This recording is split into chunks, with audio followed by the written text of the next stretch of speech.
United States Patent Office. Improvement in telegraphy. Specification forming part of Letters Patent number 174465, dated March 7, 1876. Application filed February 14, 1876. To all whom it may concern, be it known that I, Alexander Graham Bell of Salem, Massachusetts, have invented certain new and useful improvements in telegraphy, of which the following is a specification.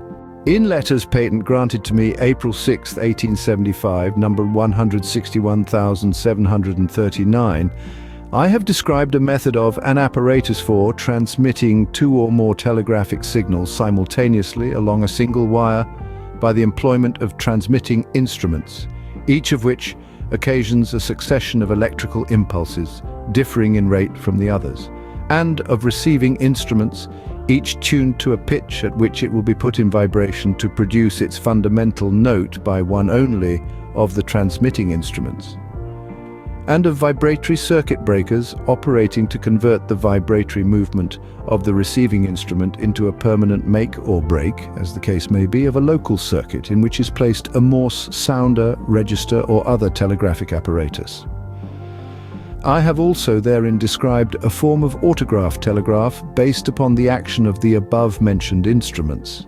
In illustration of my method or multiple telegraphy, I have shown in the patent aforesaid, as one form of transmitting instrument, an electromagnet having a steel spring armature which is kept in vibration by the action of a local battery. This armature in vibrating makes and breaks the main circuit, producing an intermittent current upon the line wire. I have found, however, that upon this plan the limit to the number of signals that can be sent simultaneously over the same wire is very speedily reached. For when a number of transmitting instruments having different rates of vibration are simultaneously making and breaking the same circuit, the effect upon the main line is practically equivalent to one continuous current. In a pending application for letters patent, filed in the United States Patent Office February 25, 1875, I have described two ways of producing the intermittent current, the one by actual make and break of contact, the other by alternately increasing and diminishing the intensity of the current without actually breaking the circuit. The current produced by the latter method I shall term, for distinction's sake, a pulsatory current. My present invention consists in the employment of a vibratory or undulatory current of electricity, in contradistinction to a merely intermittent or pulsatory current, and of a method of, and apparatus for, producing electrical undulations upon the line wire. The distinction between an undulatory and a pulsatory current will be understood by considering that electrical pulsations are caused by sudden or instantaneous changes of intensity, and that electrical undulations result from gradual changes of intensity, exactly analogous to the changes in the density of air occasioned by simple pendulous vibrations. The electrical movement, like the aerial motion, can be represented by a sinusoidal curve or by the resultant of several sinusoidal curves. Intermittent or pulsatory and undulatory currents may be of two kinds. Accordingly, as the successive impulses have all the same polarity or are alternately positive and negative. The advantages I claim to derive from the use of an undulatory current in place of a merely intermittent one are, first, that a very much larger number of signals can be transmitted simultaneously on the same circuit. Second, that a closed circuit and single main battery may be used. Third, that communication in both directions is established without the necessity of special induction coils. Fourth, that cable dispatches may be transmitted more rapidly than by means of an intermittent current or by the methods at present in use. For, as it is unnecessary to discharge the cable before a new signal can be made, the lagging of cable signals is prevented. Fifth, and that as the circuit is never broken, a spark arrestor becomes unnecessary. It has long been known that when a permanent magnet is caused to approach the pole of an electromagnet, a current of electricity is induced in the coils of the latter, and that when it is made to receive, a current of opposite polarity to the first appears upon the wire. When, therefore, a permanent magnet is caused to vibrate in front of the pole of an electromagnet, an undulatory current of electricity is induced in the coils of the electromagnet, the undulations of which correspond in rapidity of succession to the vibrations of the magnet, in polarity to the direction of its motion, and in intensity to the amplitude of its vibration.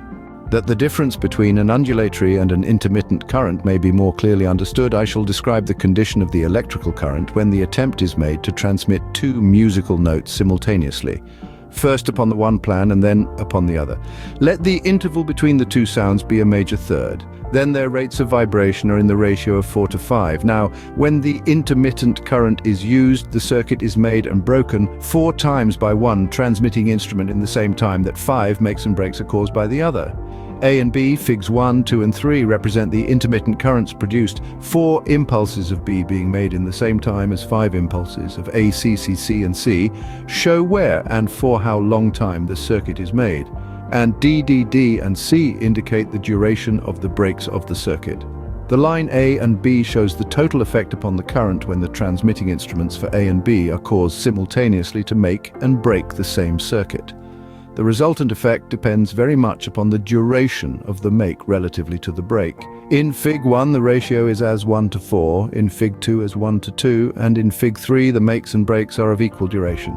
The combined effect, A and B, Fig 3, is very nearly equivalent to a continuous current. When many transmitting instruments of different rates of vibration are simultaneously making and breaking the same circuit, the current upon the main line becomes for all practical purposes continuous. Next, consider the effect when an undulatory current is employed. Electrical undulations, induced by the vibration of a body capable of inductive action, can be represented graphically, without error, by the same sinusoidal curve which expresses the vibration of the inducing body itself and the effect of its vibration upon the air.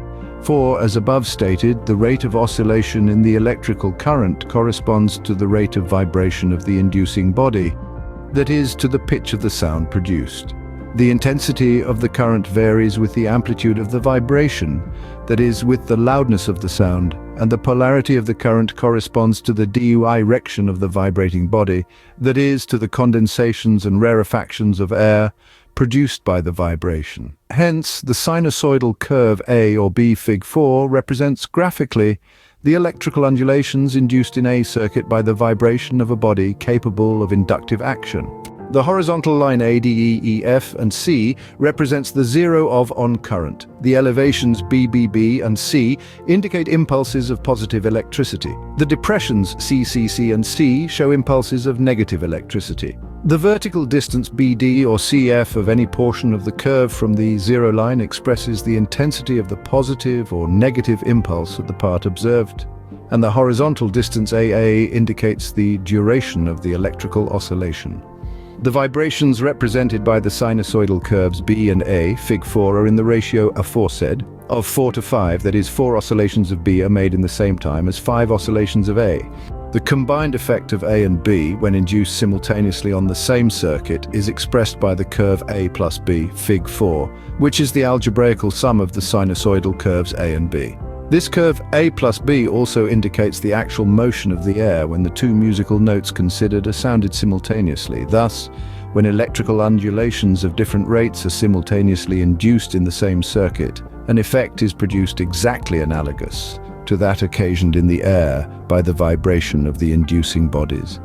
Hence, the coexistence upon a telegraphic circuit of electrical vibrations of different pitch is manifested not by the obliteration of the vibratory character of the current, but by peculiarities in the shapes of the electrical undulations, or in other words, by peculiarities in the shapes of the curves which represent those undulations. There are many ways of producing undulatory currents of electricity, dependent for effect upon the vibrations or motions of bodies capable of inductive action. A few of the methods that may be employed I shall here specify. When a wire, through which a continuous current of electricity is passing, is caused to vibrate in the neighborhood of another wire, an undulatory current of electricity is induced in the latter.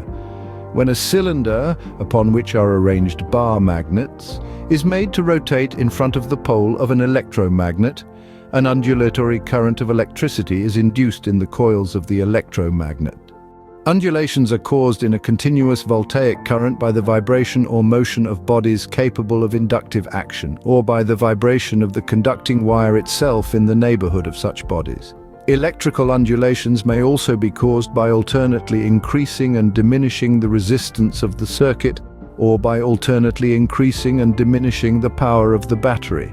The internal resistance of a battery is diminished by bringing the voltaic elements nearer together and increased by placing them farther apart. Elements of a battery, therefore, occasions an undulatory action in the voltaic current. The external resistance may also be varied. For instance, let mercury or some other liquid form part of a voltaic circuit.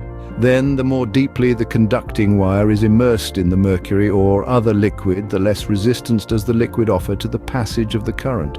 Hence, the vibration of the conducting wire in mercury or other liquid included in the circuit occasions undulations in the current. The vertical vibrations of the elements of a battery in the liquid in which the reciprocal vibration of they are immersed produces an undulatory action in the current by alternately increasing and diminishing the power of the battery. In illustration of the method of creating electrical undulations, I shall show and describe one form of apparatus for producing the effect. I prefer to employ for this purpose an electromagnet, A Fig 5, having a coil upon only one of its legs, B. A steel spring armature, C, is firmly clamped by one extremity to the uncovered leg D of the magnet, or its free end is allowed to project above the pole of the covered leg. The armature C can be set in vibration in a variety of ways, one of which is by wind, and in vibrating it produces a musical note of a certain definite pitch. When the instrument A is placed in a voltaic circuit GBEFG, the armature C becomes magnetic, and the polarity of its free end is opposed to that of the magnet underneath. So long as the armature C remains at rest, no effect is produced upon the voltaic current, but the moment it is set in vibration to produce its musical note, a powerful inductive action takes place, and electrical undulations traverse the circuit GBCFG. The vibratory current passing through the coil of the electromagnet F causes vibration in its armature H when the armatures C of the two instruments AI are normally in unison with one another.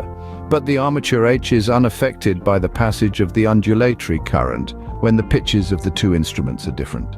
A number of instruments may be placed upon a telegraphic circuit, as in Fig 6. When the armature of any one of the instruments is set in vibration, all the other instruments upon the circuit which are in unison with it respond, but those which have normally a different rate of vibration remain silent. Thus, if A, Fig 6, is set in vibration, the armatures of A1 and A2 will vibrate also, but all the others on the circuit will remain still. So if B1 is caused to emit its musical note, the instruments B, B2 respond. They continue sounding so long as the mechanical vibration of B1 is continued, but becomes silent with the cessation of its motion. The duration of the sound may be used to indicate the dot or dash of the Morse alphabet, and thus a telegraphic dispatch may be indicated by alternately interrupting and renewing the sound. When two or more instruments of different pitch are simultaneously caused to vibrate, all the instruments of corresponding pitches upon the circuit are set in vibration, each responding to that one only of the transmitting instruments with which it is in unison. Thus the signals of A, Fig 6, are repeated by A1 and A2, but by no other instrument upon the circuit. The signals of B2 by B and B1, and the signals of C1 by C and C2, whether A, B2 and C2, are successively or simultaneously caused to vibrate. Hence, by these instruments, two or more telegraphic signals or messages may be sent simultaneously over the same circuit without interfering with one another. I desire here to remark that there are many other uses to which these instruments may be put, such as the simultaneous transmission of musical notes differing in loudness as well as in pitch, and the telegraphic transmission of eye noises or sounds of any kind. When the armature C, Fig 5, is set in vibration, the armature H responds not only in pitch but in loudness. Thus, when C vibrates with little amplitude, a very soft musical note proceeds from H, and when C vibrates forcibly, the amplitude of the vibration is considerably increased, and the resulting sound becomes louder. So, if A and B Fig 6 are sounded simultaneously, A loudly and B softly, the instruments A1 and A2 repeat loudly, the signals of A and B1, B2 repeat softly those of B. One of the ways in which the armature Fig 5 may be set in vibration has been stated above to be by wind. Another mode is shown in Fig 7, whereby motion can be imparted to the armature by the human voice or by means of a musical instrument. The armature C, Fig 7, is fastened loosely by one extremity to the uncovered leg D of the electromagnet B, and its other extremity is attached to the center of a stretched membrane, A. A cone, A, is used to converge sound vibrations upon the membrane.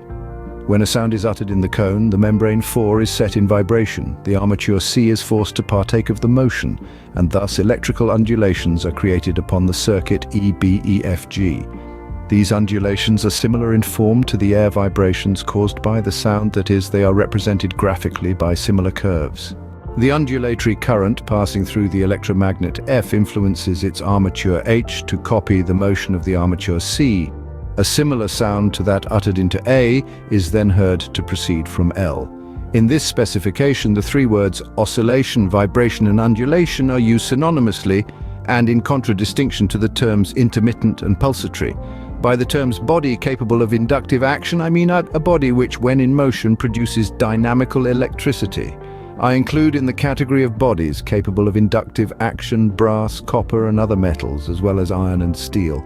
Having described my invention, what I claim and desire to secure by letters patent is as follows. I1. A system of telegraphy in which the receiver is set in vibration by the employment of undulatory currents of electricity, substantially as set forth. 1. The combination, substantially as set forth, of a permanent magnet or other body capable of inductive action with a closed circuit, so that the vibration of the one shall occasion electrical undulations in the other, or in itself, and this I claim, whether the permanent magnet be set in vibration in the neighborhood of the conducting wire form, simultaneously be set in vibration in each other's neighborhood. 2. The method of producing undulations in a continuous voltaic current by the vibration or motion of bodies capable of inductive action, or by the vibration or motion of the conducting wire itself in the neighborhood of such bodies as set forth. 3. The method of producing undulations in a continuous voltaic circuit by gradually increasing and diminishing the resistance of the circuit, or by gradually increasing and diminishing the power of the battery as set forth. 4. The method of and apparatus for transmitting vocal or other sounds telegraphically, as herein described, by causing electrical undulations, similar in form to the vibrations of the air accompanying the said vocal or other sound, substantially as set forth. In testimony whereof I have hereunto signed my name this 20th day of January, AD 1876, Alex Graham Bell. Witnesses Thomas E. Barry, P.D. Richards, the end.